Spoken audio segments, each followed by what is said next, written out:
Today's page. A good heart. 1 Samuel chapter 15 verse 1 through chapter 16 verse 13.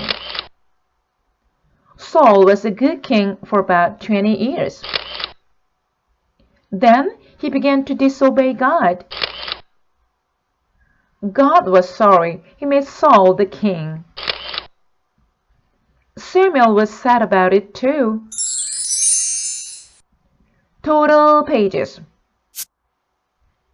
Naomi told Ruth to return to her parents, but Ruth did not want to leave her. She loved Naomi so much.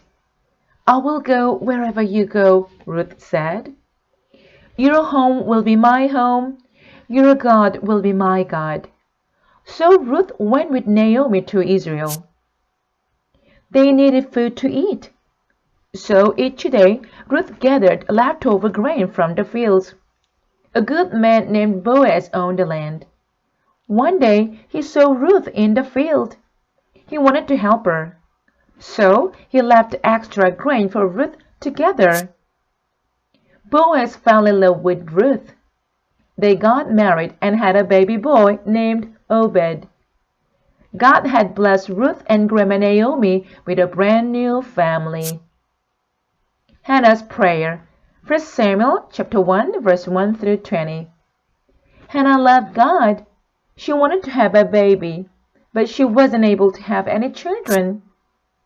Hannah and her husband went to the tabernacle. She prayed to God, "If you will give me a baby boy, I will see that he serves you all his life."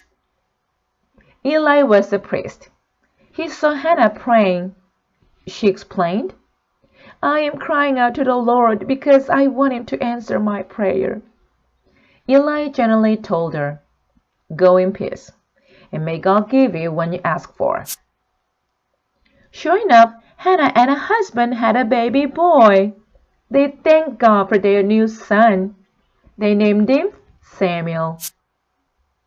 A voice in the night. 1 Samuel chapter 3. When Samuel was a little boy, Hannah brought him to live at the tabernacle. She had promised God that Samuel would serve him all his life. The priest Eli would now take care of Samuel. He would teach Samuel about God. One night, while Samuel was sleeping, he heard a voice say, "Samuel." He ran to Eli and said, "Here I am." But Eli said, "I did not call you." Then Samuel went back to bed. Samuel heard a voice call his name 2 more times. Each time, Samuel ran to Eli. Finally, Eli told Samuel, "I think God is speaking to you. Next time say, 'Yes, Lord, I am listening.'" Then Samuel went back to bed. "Samuel, Samuel," the voice said again. This time, Samuel answered, "Yes, Lord, I am listening." From that moment on, Samuel gave messages to God's people.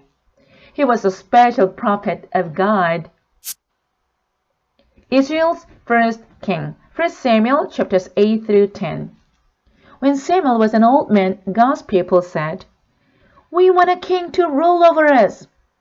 Samuel asked God for help. God told Samuel to warn the people about all the trouble a king could bring. A king would make the young man join his army, and the people would have to give the best things they owned to support the king. Samuel warned the people, but they still would not listen. Then God told Samuel to give them a king.